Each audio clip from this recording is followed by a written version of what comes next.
everybody. Welcome to the next episode of Let's Talk Agile. I have Peter Scott here with me. Peter has been in product, heading a lot of product roles for the past decade, running some pretty exciting projects or products. Sorry, forgive me, please.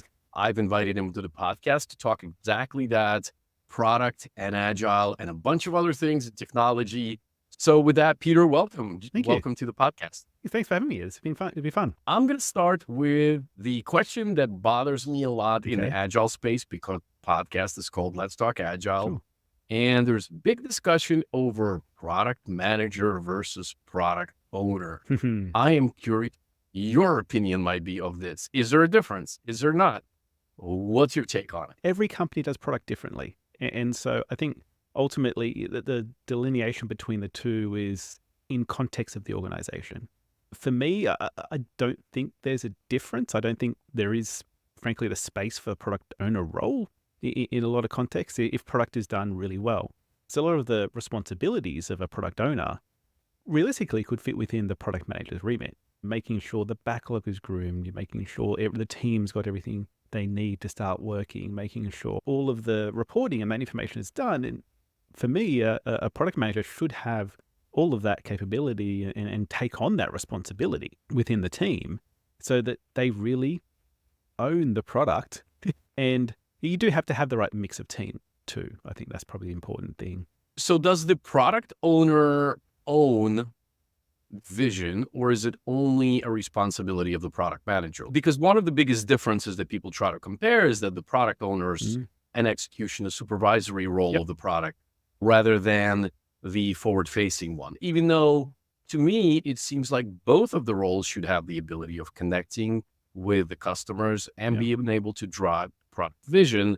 So I'm not actually able to tell the difference aside from what discipline you're using in Agile. Like if it's Scrum, comes with a product owner, so naturally people gravitate to that.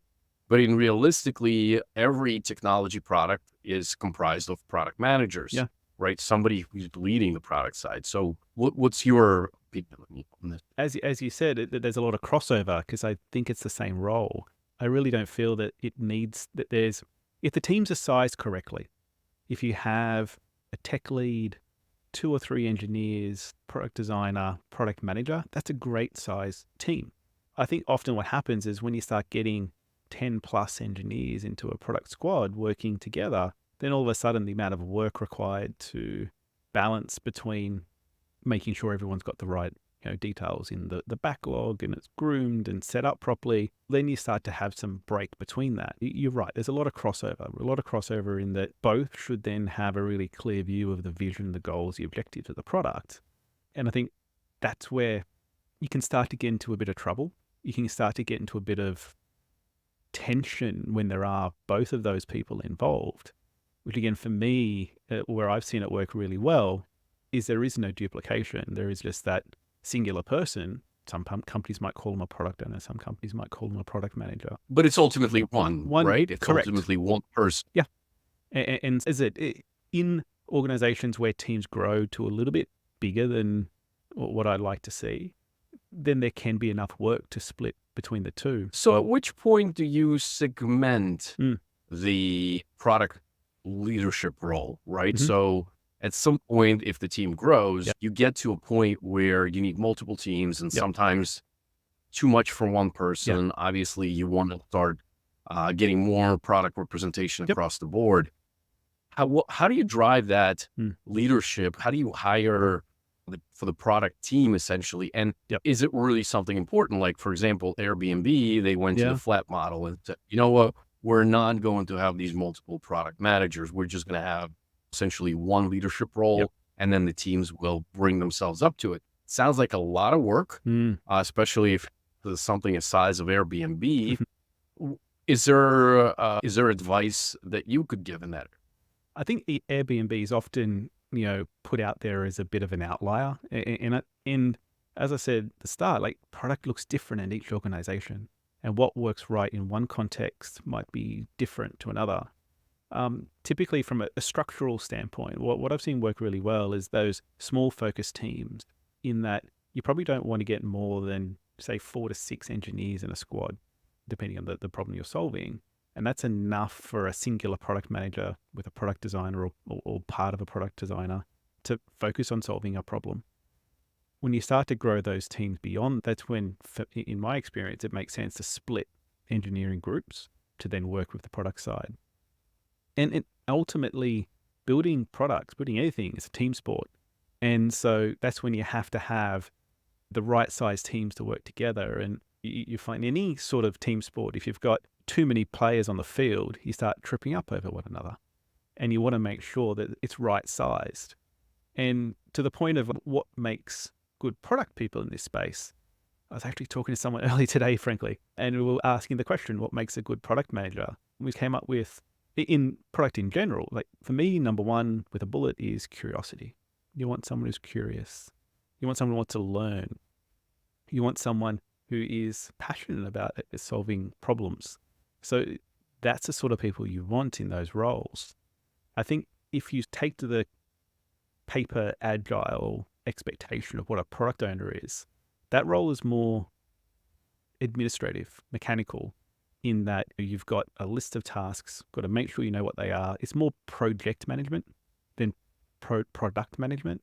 That's a very interesting point, because the whole history of product management, it evolved out of agile execution to revert it and say, that's more execution rather than innovation. It seems a little strange, because the whole point in agile movement was let's get developers closer to the customer and let's start creating relationships. But I guess maybe that's because the beginning was all about teams, not really an individual person that's going to understand it. And because it was originally tailored in a more traditional enterprise environments where there were business analysts, correct, customer liaisons, and whatever else, account managers. More rigorous and structured, and not as much free-flowingness. Building products, you need to have a degree of flexibility of learning. And this sort of comes back to lots of stuff comes up in this space around deadlines and roadmaps and what you're going to release in 12 months' time. I'll often coach product teams and be very clear that I don't expect you to tell me what you're going to build in 12 months' time. I expect you to know where you want to go, your vision, your direction, what you want to do, and have a rough idea. But I'm certainly not going to hold teams to account where they give me a 12-month roadmap and the thing they're deciding to build in Q4. If they don't deliver that, I'm not going to be really upset. As long as they've learnt stuff along the way, they've continued to deliver and continue to update that plan over time. If you do set out a 12-month roadmap and in Q4, you're delivering those 4 things you expected to do 12 months ago, either you've learnt nothing along the way and you haven't evolved and grown, or you're a fortune teller and we should double your pay. And I don't think the latter is true, right?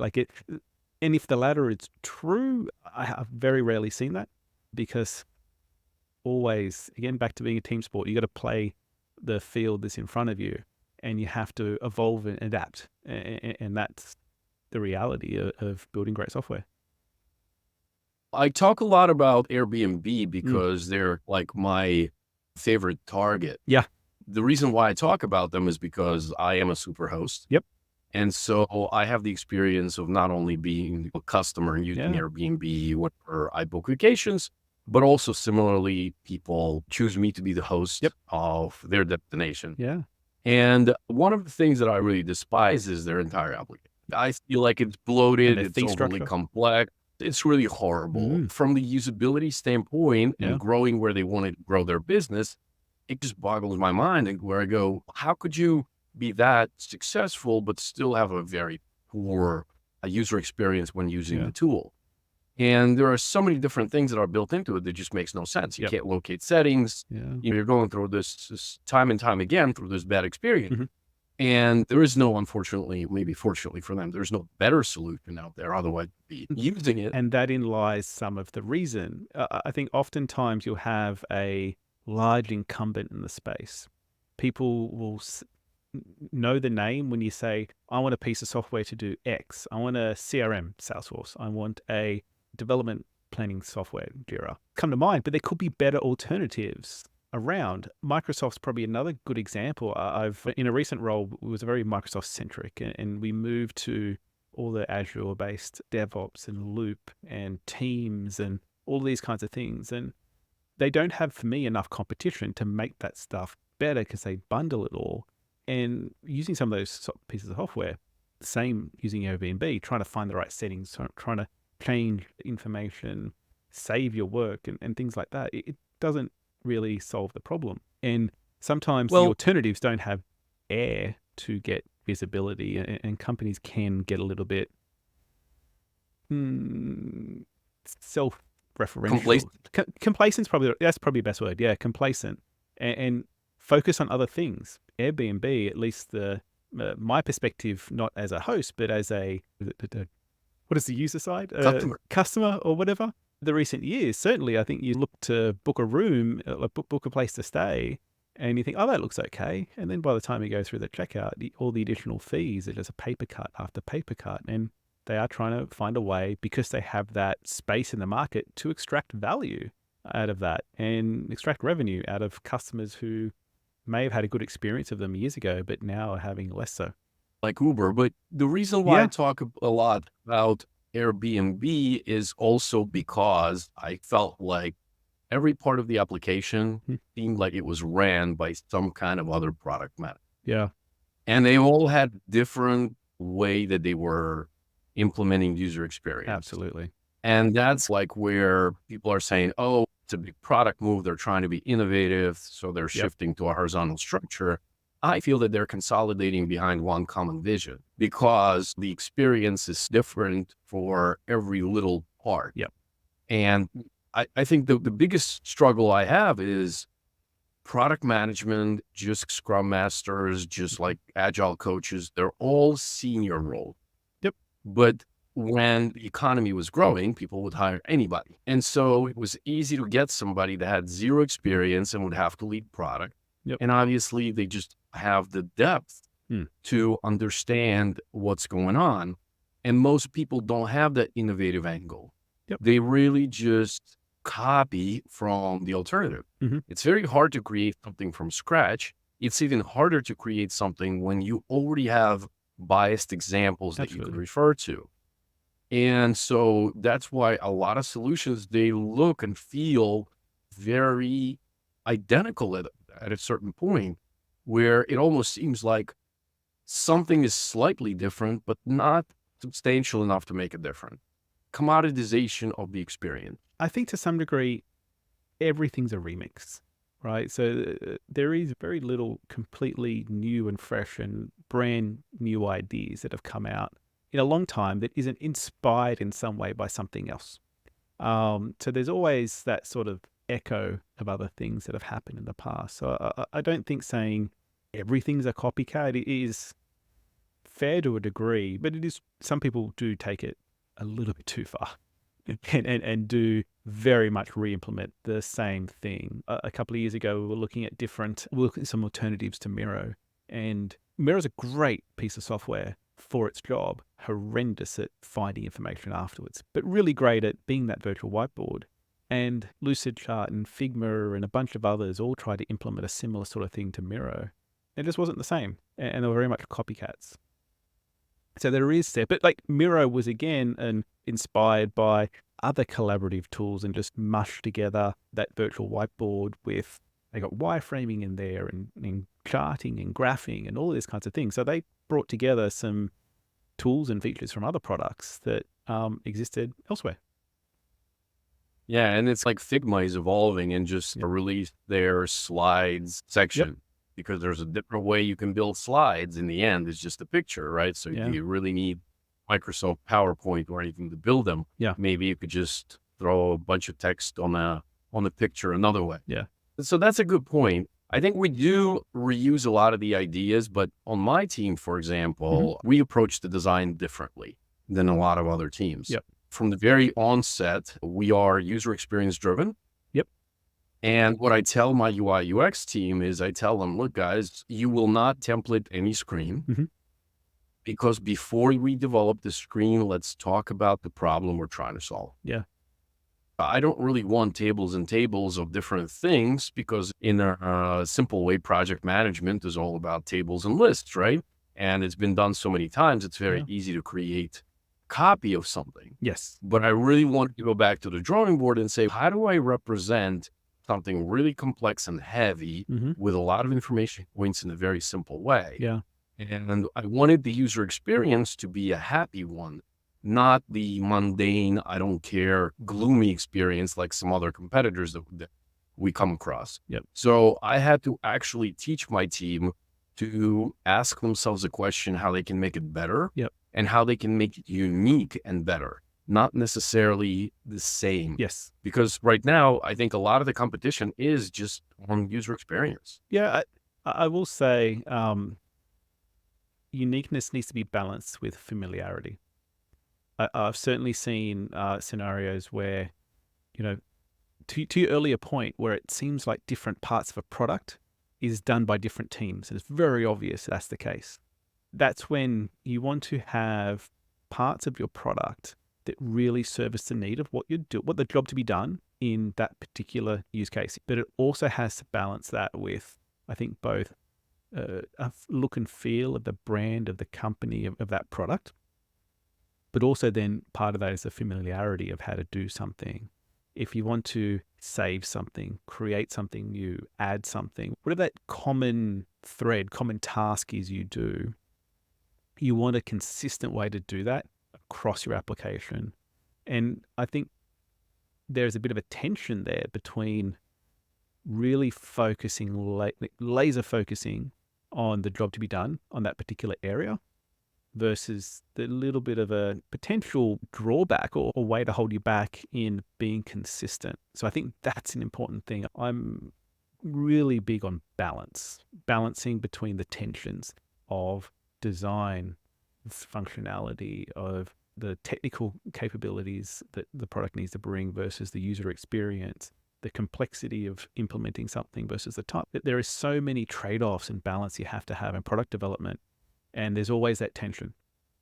It really takes a team effort to look at all of those tensions, talk about design and making sure that screen is really perfect. There is then that tension between maybe the product manager, designer, and technical person of how complex that is to implement, how different that is from somewhere else, how important that little bit better in user experience is versus the sort of product as a whole, and balancing that. On the technical side, it may be an amazing user experience to have things fly in and fade out and do all this kind of stuff and be drag and drop and so on. But if it's going to take 6 months to implement because we need to change the framework and improve this and throw something else out, you've lost some opportunity costs there of having something in market for maybe 4 months because it takes you less time to build. All of that's a balance. All of that's a trade-off. Completely agree. So while we're talking about this, I'm immediately thinking, because of the multifaceted nature of product, how you describe it, there was so many trade-offs and compromises, and a lot of this information. What's your take on AI and product management? And AI, wow. Everybody's envisioning like at some point in the future when you can have a conversation, be AI, and it'll build you stuff. It'll build interfaces.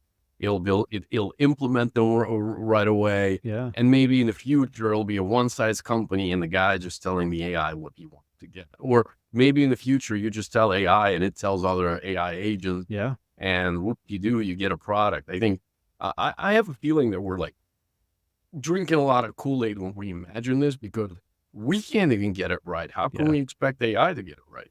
I've got I'll give you 2 points on this. One from a couple of weeks ago, one literally from today that I just saw. So a couple of weeks ago, I was part of a workshop, Gen AI Lab here in Sydney. They ran a workshop for product leaders on a Saturday morning for us all to sit down and talk about generative AI, run through a couple of case studies and different processes of how you might use it in day to day. There was a question up front. They asked everyone in the room, out of 5, what do you rate your comfortableness with using generative AI? I put 2.5. Well, that was hedging my bet. There's other people putting 3 and 4, and then I made the point that everyone in that room, there was about a bit over a dozen of us. It was a Saturday morning, and we're sitting in a room in a meetup place in Sydney for startups, talking about generative AI. And I made the point that we are not normal. we gave up our Saturday to come into the city and talk about generative AI. So no one in this room is normal. If we think about everyone else in the world of like how comfortable they are, they'd be like minus 1,000. My mum would like knows this thing and has no clue how to use it properly. So we're still super early, but we're also like still working out what's going on. So the today example is Figma recently announced their tool updates that'll include generative AI to help you do designs. There was a great example of today. We said, please design me a weather app. And it designed Apple weather multiple times every time you asked it.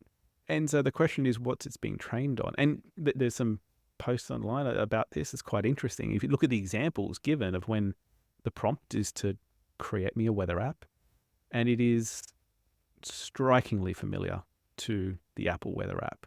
So the question being, what was this trained on?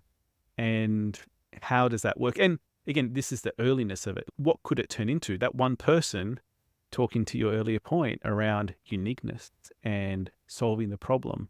Are we all going to have a singular view of what all of these problems are? Because AI tells us this is the answer and it's all trained on a relatively similar data set. I think that is number one, but the number two is that's a pretty basic app. If you think about it, It is. right? So you don't need too many examples of variability. And then the trouble I have is imagine that you build a weather app. Yes. And then you're like, you know what? We want to expand it to a scientific weather app. Yes. And now you're trying to alter something that's already been existing on top of the existing application and the AI help. And I am not sure. I think there's the simple scenarios we can definitely get right. The complex ones, I think it's going to be challenging. Plus, what are you going to do? Are you going to build it out and do an A/B test? Are you going to trust it because it existed everywhere else? Are we going to stagnate with our creativity? For example, what if you want to create a unique experience? Yeah. So I think certain simple things we'll see more being taken over and want to leverage it. But I think we're quickly going to get stuck once we stick to it a little bit longer. That the application is pretty narrow still. I did want to Figma's defense. I don't want to like harp on that. I think it was in one of their blog posts or something they released. I might be getting this quite wrong, but it's about right. Is they want to raise the floor and elevate the ceiling in what you can do with this, and I actually like that framing. You want to improve the baseline of where everyone's at, but also we want to improve this, go further and beyond what we could do before. And I think that's what generative AI will be. Back when it was called machine learning, I think the way I always looked at implementing that in products was help you do the small things faster, help you elevate what you're doing, help you make a decision, help you select something quicker, in that it gives you a bit more context, a bit more information. I think that's where it would be quite powerful to elevate what you're doing. To the previous example, using like machine learning to recommend an option of what you need to select based on what you've done before that. So there's lots of these tools in place, again, to help someone do something better, to raise the floor, elevate the ceiling. And I think generative AI will do the same sort of thing in time. Once we learn what it's really good at, what it's safe to do, and where we can have the right guardrails in place. We're still seeing lots of hallucinations where people are getting interesting results. You can look at all the Google search results when they started rolling that out. It's early days, right? And so the speed of innovation, though, is the interesting piece. Where we've come in 12, 18 months from this, I can't remember when ChatGPT was first released and everyone got, close to 2 years ago. 2 years ago, 18 months, 2 years. Yeah, it's close to it. Yeah, I'd say something like the speed of what we've come to from where we were to now is faster. But this is actually, I think, typical of most new technologies. We get faster in the speed of innovation and adoption over time for newer technologies. I think you look at the time for TVs and radio, the times for personal computers, the times for smartphones. I think the adoption curve gets steeper as more of these innovations come through, and I think it's only getting faster. The time between when the iPhone was released and it probably wasn't until at least I'd say iPhone 4, that it was more mainstream. I think generative AI can be as fundamentally changing of society as smartphones, potentially. The smartphone is probably one of the best products ever developed, right? And can Gen AI match that over time? Maybe. Will still be powered probably by someone's smartphone. I think we are seeing the speed, but I think we're seeing the acceleration of the simple things, not Yep. necessarily something that's super complex. So I like that phrase, what you said, raise the floor and the ceiling at the same time. We can shift. The challenge, however, if we keep on moving in this direction, how do we build out, let's say, a product management practice?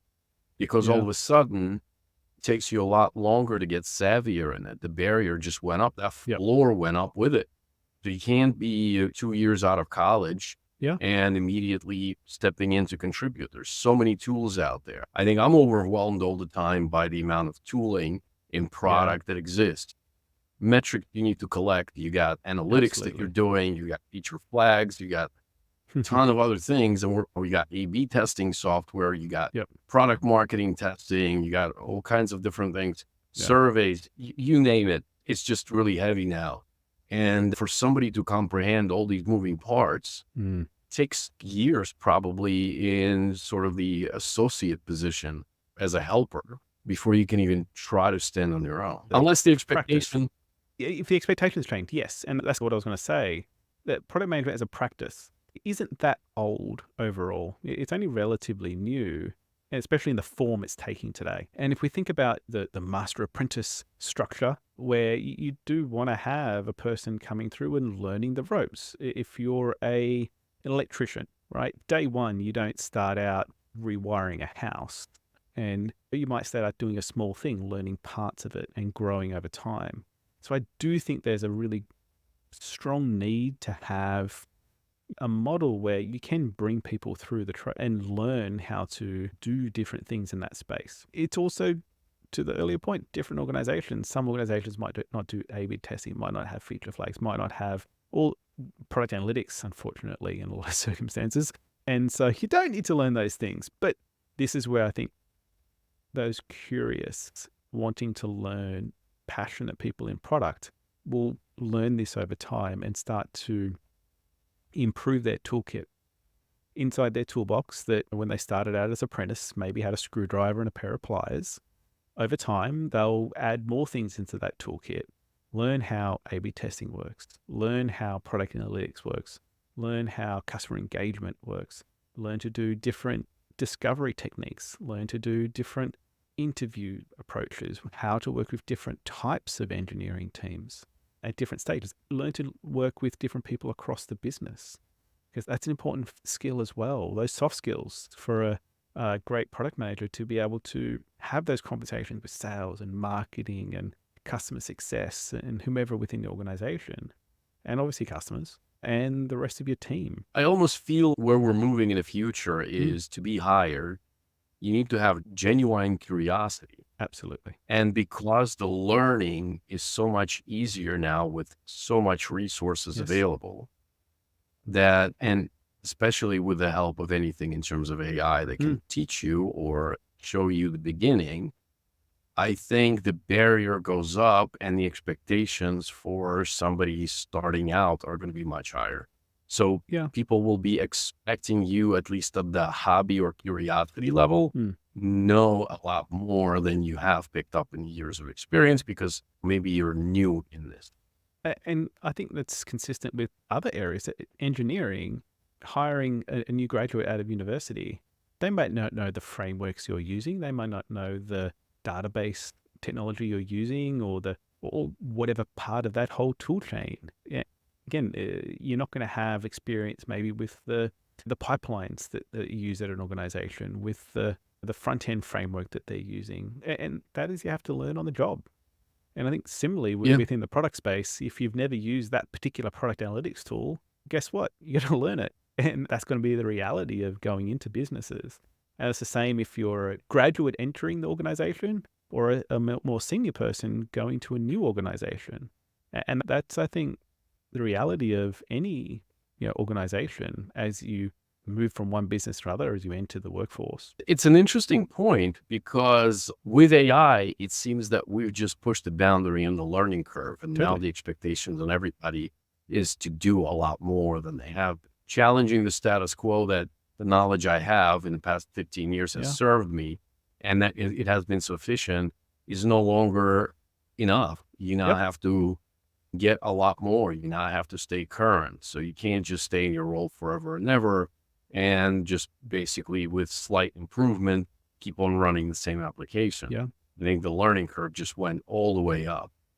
I, I do find, again, the really good people that I've worked with and have worked for me are those people that are curious and want to learn. Many years ago, I was working in an organization with lots of people in recruitment and that sort of space.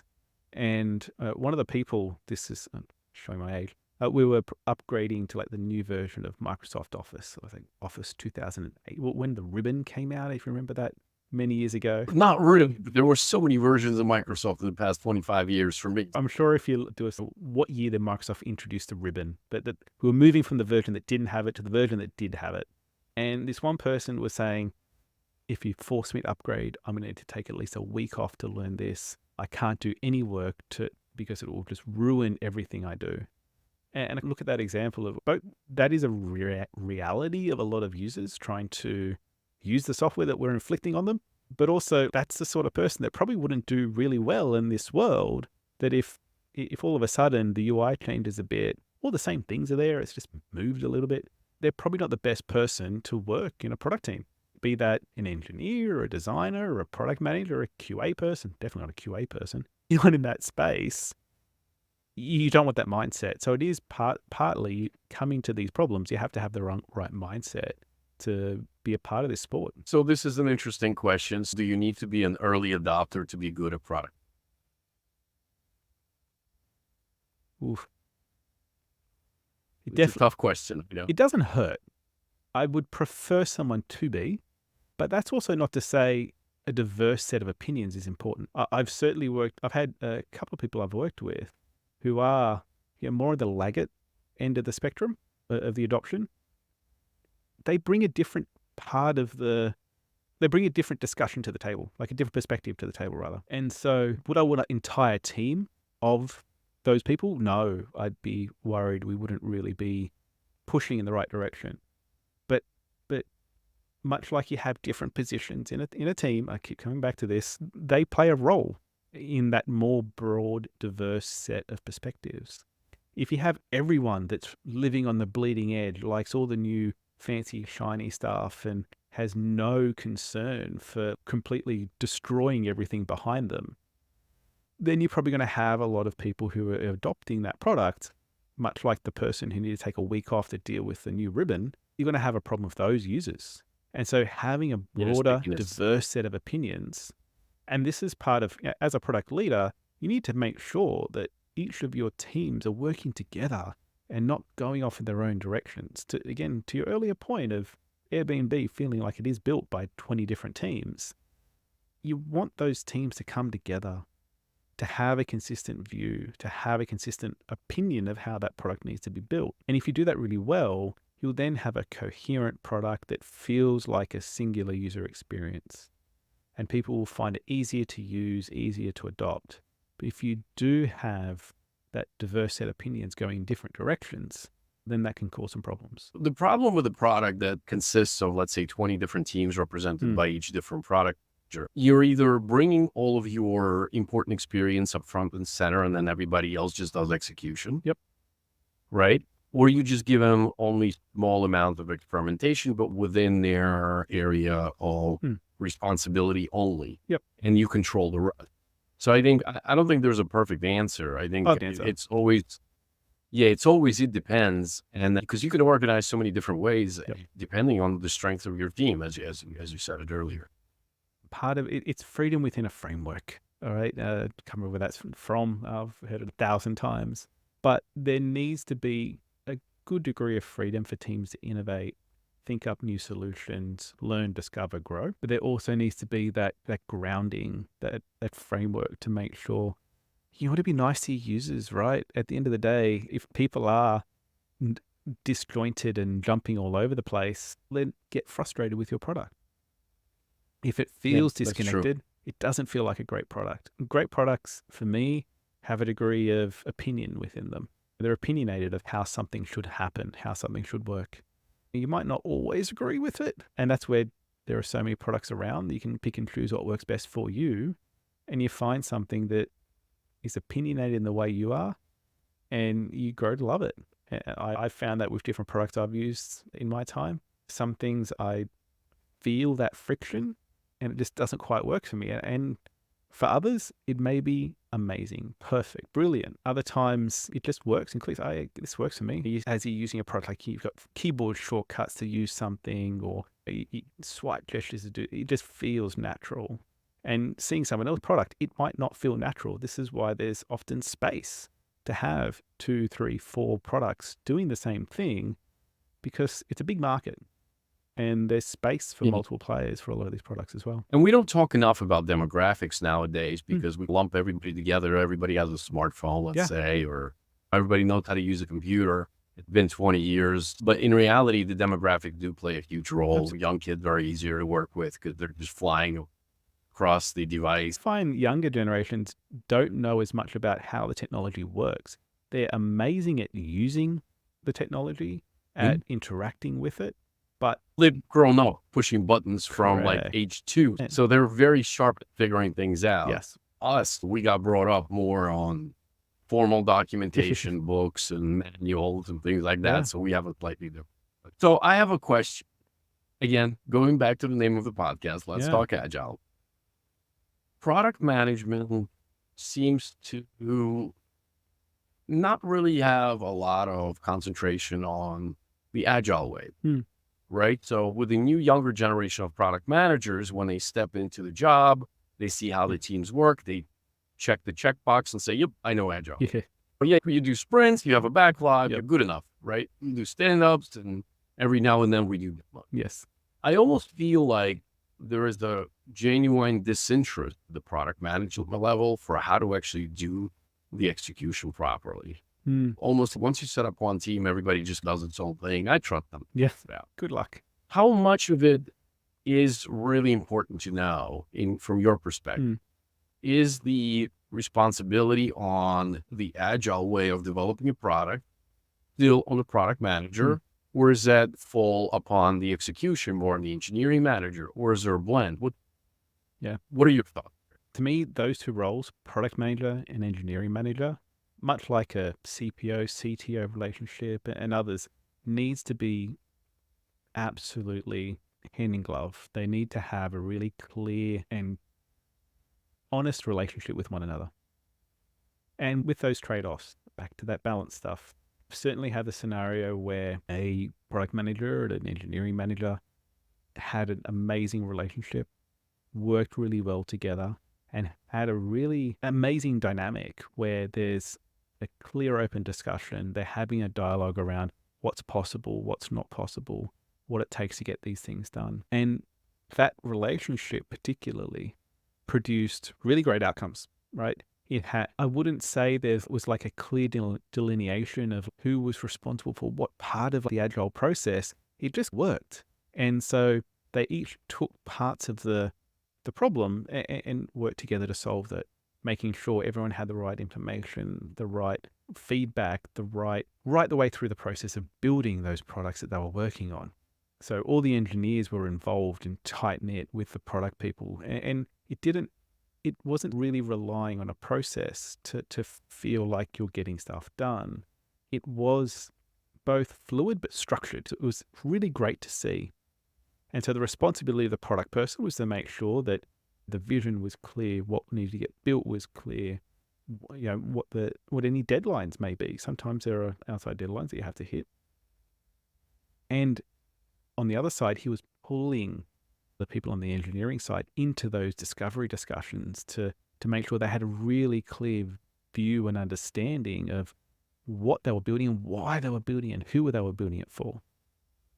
And on the other side, from the engineering perspective, they were super clear about technical debt they had to fix, of complexities of implementation, the trade-offs that potentially had to be made between different solutions that they were working on.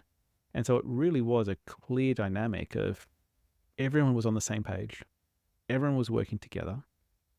And was this textbook Agile in how they were running their process? I wouldn't say so. They were doing lots of the things that you described, right? Making sure there was a time to stop and reflect at the end of each sprint. There was time to do demos and get feedback.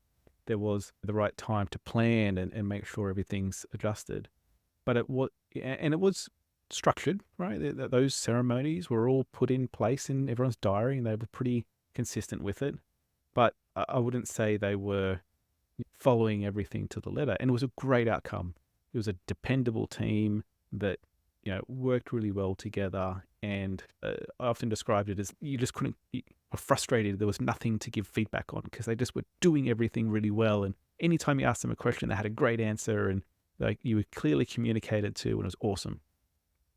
On the other hand, but it's hard to build that team. Absolutely. And I was going to say, on the other hand, I've had many teams be the complete opposite of that, have a really adversarial relationship between the product manager and the engineering manager, don't see eye to eye. The technical people don't understand what they're doing. The product people are frustrated the engineers never build the things right. All of these slings and arrows go back and forth, and it can become a really toxic environment. That's interesting because I have a lot of these conversations, and it seems that success is driven by great people. More over any other process, more over any other methodology or anything else that could be set up. Primarily people. Yeah. You have great people that can do everything without a process and still succeed and do it right and with the right culture and with the right mindset. And not having great people always leads to a lot heavier process and a lot more micromanagement, tighter control, because you're trying to get people to move. And that always surprises me that we don't need any tooling to do project management better if we always had the great team. The problem is we can't always have a great team. It's people over process, ultimately. Isn't that one of the Agile manifestos, if I remember rightly? I think it's every vendor manifesto. Whenever they try to tell you anything, they go, people, process, technology. We're going to make all three better. We're going to organize, align, and like that. But it is true. I've definitely had the scenario where no matter how much process you can throw on a bad group of people, and that's not necessarily they are bad product managers, bad designers, bad engineers, bad DevOps, bad whomever, but maybe the wrong environment and it's not working for them. But when lightning strikes and you can bottle it and you have that team or those teams that are working really well, it's amazing to see. And I often work really hard to get them set up and get out of the way and see the magic happen. And then you can focus your attention as a leader on the teams that might need a bit of support, might need a little bit of help working together. So that's where you focus your efforts. Yeah, I recall being at a conference when I was running my first startup, and somebody used the analogy, which I adopted whenever I try to talk about it. Somebody talked about being a new person entering the space with their startup. And they said, just because getting into something new almost feels like sometimes like an organ transplant. Yeah. Right. Sometimes you're doing an organ transplant and it's supposed to be the same type. You're doing a transplant, but unfortunately the body rejects it. And it's not like the organ is bad. It's not like the host is bad. It's the wrong fit. But what it is, it's a culture misfit. And I just like that word culture because it's a medical term. But at the same time, it implies more a term inside of the team, the culture misfit. So you can have a lot of great people, or even not necessarily great people, good people. And in one environment, they'll be great people. And in another environment, they're just going to be your average professionals. Absolutely. And culture is so important. A previous company I worked with, we built recruitment software that had a really close focus on cultural fit as part of the recruitment process. And what we did is we measured your internal culture on 12 different metrics. And we then compared the applicants in their assessments when they were going through the recruitment process to the culture. And we wanted to make sure we had people that were fitting of the culture as part of that recruitment process, or if there was a desire to change the company culture, you can then hire for that slightly different culture to evolve that. That's interesting because that's the question I wanted to ask. Does Yeah. diversity make things better or does continuity make it better? And the answer, again, I can't state an answer better than, again, it depends. Depends on the state as it is. You go back to the very culture of early Silicon Valley days, and it created a certain type of product and a certain type of culture in organizations that wasn't really welcoming and open to diversity. I've certainly been in companies where there is a certain type of culture that is very off-putting for a large segment of the population. And all of a sudden, if that's the culture of your organization, you've got this blind spot to how other people think and interact with your product. And so, again, it depends, but I would always push towards having a more broad, diverse set of opinions in the room than being too insular and Groupthink. Sorry? Then groupthink. Groupthink, that's the problem, right? And then all of a sudden, if you all agree that this is the biggest problem in the world because you're all thinking the same way, then as soon as someone bursts your bubble and says, what about this? You're very reluctant to then really listen to that suggestion. But if you do have a diverse set of opinions, you can see different perspectives. It's hard to brainstorm in a group of the peers that aren't really interested in discovery or challenge or another opinion. Yeah, exactly right. If you're all of the same opinion, then healthy tension's great. I love having an argument about building something in product because I will stick to my guns. I'll be quite forceful in them at times. But if you can come to me with a great opinion that is different and I can see the logic and see you can convince me that's right, I will be on your train in a heartbeat and I will be fighting for your idea because I want the best ideas to win. And so that's, again, part of that culture. You want to have a culture of a diverse set of opinions. You want to have a culture of maybe not heated discussion, but good back and forth. And I've certainly had my fair share of strong conversations with engineers in my time and other product managers and designers about the direction that things should go. And I can guarantee here I didn't always get my way because I was open to other opinions. But other times I pushed for my own direction. And did it always work out? Not always, right? We can't all bat 1,000. We do want to go out there and have that healthy tension between all those different opinions. And I think that builds a better result. Agreed. I always do this with my team sometimes. Like somebody has an idea and I begin to fight them. Yeah. Purpose. Yeah. Prove it to me. But I do it on purpose. Yeah. Exactly. And I want to see that frustration because I want them to convince me that. Yeah. And I'm completely on board with them. Sometimes I just quietly just stay there and wait to listen for a good point. But then what I also watch out for is team dynamics. Yep. I want to see the rest of the people get behind that idea and support that person. And then I get this warm and fuzzy. I'm like, yes, I got guys and gals that can back each other up. Absolutely. And that I really have a team as opposed to contributors where they're just yes man and you do as they're told. Obviously, I want to control which decision, right? And sometimes I need to be careful. And sometimes I can tell them, hey guys, just because I said no, it doesn't always mean no. It just means not now. Yes. But by the same token, I have to give them a little bit of resistance because it works like rubber band. You can't use rubber band pulling in one direction only will never stretch. So you'll just drag it along. Yeah, it is. I do like the idea of challenging teams and seeing the response because then it shows, are they working together as a team or is it just simply maybe the product manager or the designer or tech lead or whoever it is? It's typically one of those three that hold a really strong opinion. And if the rest of the team can't back it up and can't be, on the same page as that person, well, then they're not working together. That team I mentioned before that was doing everything great. We had our quarterly presentation from all the different product teams. Each team would come into the boardroom and present, this is what we did during the quarter. This is how we went for OKRs. This is what we plan to do next quarter. And during that session, the product manager, who's normally the person who presents that and leads the presentation, he was sick and he had COVID and he was out, he wasn't showing up. And the tech lead did the presentation. And He answered all the questions we had. He knew exactly what the plan was. They were all on the same page, and they all had the same information. And some of the engineers, the junior engineer would pipe up and explain, respond to one of our questions. The designer will say, the whole team was part of the conversation. And it showed they were on the same page. They'd had the conversation. They all knew exactly where they were going, why they were doing what they were doing, and they'd had that dialogue. So it wasn't just the one person leading the charge in that conversation. It was a team. And that's when it works well. How do you hire for that dynamic? There's a bit of luck involved, to be honest. But you could train it. You can make your own train luck, it. yeah. On my team, I trained that dynamic, for example, for a consulting company I worked for. Yep.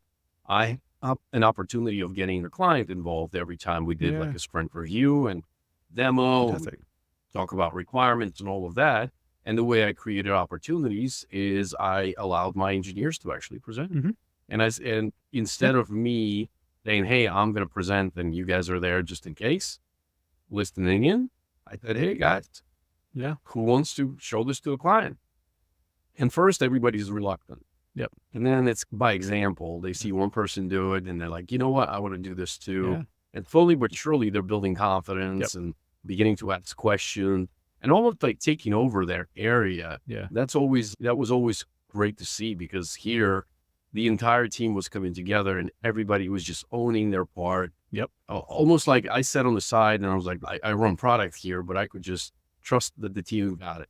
I have my notes, but I know that they're the ones that implemented certain things, and they're the ones that are communicating directly with customers. Yeah. So they're able to understand it, comprehend it, and lead it on their own. Set them up and get out of the way, right? Exactly. That's the point. And when you have great people, when they have clear vision, clear goals, clear objectives to go after, you can take a step back and see the magic happen. And that's great. That's enjoyable to see. And I think you get better results because of it. And that's when you can focus as a leader on other things to help make sure you're thinking about what's next for everyone and tending to those teams who maybe need a bit of help to work together better and to find that right balance, that right mix to get in the flow of things. Yeah, completely agree. I have one last question, because I know we've been talking for quite a while. Are you familiar with the terminology that the product manager should be the CEO of a product? Yes, absolutely. What's your opinion? I understand the reason behind it, but I think it goes a little bit too far at times, and sometimes not far enough. But I think mostly goes a little bit too far in that it's seen as the CEO must make all the decisions and must everything and be the sort of filter point. I certainly think in a lot of examples, maybe general manager of their area might be a better term, because they do need to work together, particularly when there's not just one product team solving a problem. And I think it doesn't really describe the job to be done for a product manager. The initial view of what a CEO is, it's the leader of a business. It's the leader of others. And to some degree, really good CEOs, sorry, just take a step back, really good CEOs don't have the same sort of view of what a CEO is, in that they do find other people to do what they can't do. Product person may not be a great engineer, so they're not going to go in to open the IDE and start coding. They're also probably might not be able to open Figma and create the most amazing design and user experience, but they work with others that are there. And similarly, a great CEO might not be able to do their accounts really well. They've got a great CFO to help them. They might not be the best salesperson in the world, so they'll have a great chief revenue officer to work with. My opinion on this is slightly different. My opinion is that it's terminology that basically is stated to represent the conflict where product managers, a lot of them, they fall in love with building and they forget that there's actually a business behind it. Yes. You can't always build. You got to be acquainted with the numbers. You got to be involved. You got to make a lot of decisions, not just about feature and execution, but actually take a look at it as an entire business, take their product line and run with it. The other area is sometimes product managers do not have the power to make certain decisions. That is true. Which are correct decisions. So if somebody runs it as a CEO for that product line, maybe they are capable of making certain decisions and can make it on their own. that's nice to see sometimes, or at least being able to represent it without the ability of being overruled for some silly reason that doesn't actually apply. Well, I think that's where sometimes the overruling is necessary, and this is where the open dialogue needs to come into play. I've certainly had the scenario where product managers, from their perspective, they're the CEO of their product, they're the closest to the problem, they're trying to solve what the problem they see is the most critical for their particular product.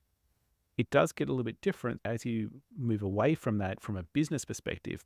As a CEO or CPO or CTO or wherever you're sitting, sometimes there are business objectives that aren't fully visible to the product manager. And this is where that CEO, I've got all the answers, isn't always necessarily true.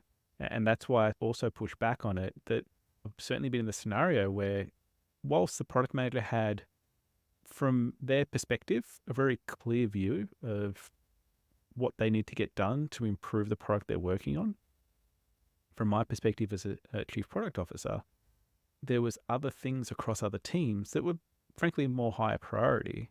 And so we had to make some strategic decisions about reprioritizing teams to work on different areas that wasn't what they wanted to do, what they saw as the most important thing for the product.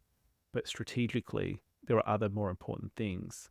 So I think oftentimes product managers, if they get into that mode too much of, I know everything, I can control everything about my product, it can create a bit of tension when other teams, other priorities, other objectives get in the way and stop that from being true. And they feel, the problem I saw with that was they feel disenfranchised and disconnected with making those decisions and disempowered. And so if there is that good dialogue to make sure that not putting too much power and responsibility on those product people, you then come back to having a bit better balance and not just have fiefdoms start to come out, which happens as well when people have too strong a view Too of much power. too much power. And another example in my career I saw was where one product team worked on a particular feature that made sense globally within the product. They only put it in theirs. And so anytime you navigate around the application, all of a sudden the help menu would show up because they had their own little help section. But nowhere else had that button. And so as customers started navigating the application, they'd get to that one part of the product and see help, which was great if you needed help in that product. But the user expectation was that's everywhere, right? It's everywhere. And so this one team wanted to solve their problem, went ahead and solved it, but didn't have context of the entire product, entire platform, and went against a great user experience at the end of the day. So it's that trade-off where I think the CEO of the product has its meaning, but I think people take a little too literal at times, and a little bit too much power goes to people's heads, and they can start to make the wrong decisions. I agree. But there is an example that I wanted to provide on the product side, like product not knowing, for example, legal. Absolutely. Right? So you're building some features, functionality that you think very strongly about, but you really don't know the legal repercussions, the legal risk you're opening up yourself. Or the other one, not knowing the contracts. Yep. So you might be working on the enterprise application and everything is great and you want to Absolutely. change something, but hey, somewhere in the agreement, somebody promised something forever and ever, and it's going to remain a certain way. You can't change it. Now you're basically creating trouble as opposed to actually solving a problem. And that's where it's a team sport. You need to make sure that are you compliant with industry requirements, with the data privacy requirements, with the jurisdictional requirements as well. If we're dealing with a global market, what you need to do to sell a product to customers in Europe might be different to North America, it might be different to parts of Asia. Data and storage. so all this stuff comes into it. This is where you need, as a product person, you need to lean on those other people in different departments and areas of the business and learn what you don't know. It can be tough. It can be really tough, particularly dealing with highly regulated industries, particularly global products where there's different individual rules and laws in each country you're dealing with. You do your best, but you do need to start relying on other people who are the experts in those areas. Yeah, completely agree. Peter, it's been a pleasure. I know we spoke for a very long time here, a lot of work and wisdom. Guys, if you enjoyed this conversation, I'm going to leave Peter's LinkedIn. If you have a question, if you want to talk and geek it out about product and technology and AI and teams and hiring and all of these other things that we talked about, please ping Peter. We're really excited to, again, make another episode available to you. So Peter, thanks for joining again. No worries. It was a pleasure. That's been fantastic. Thanks, Alex. It's been fun.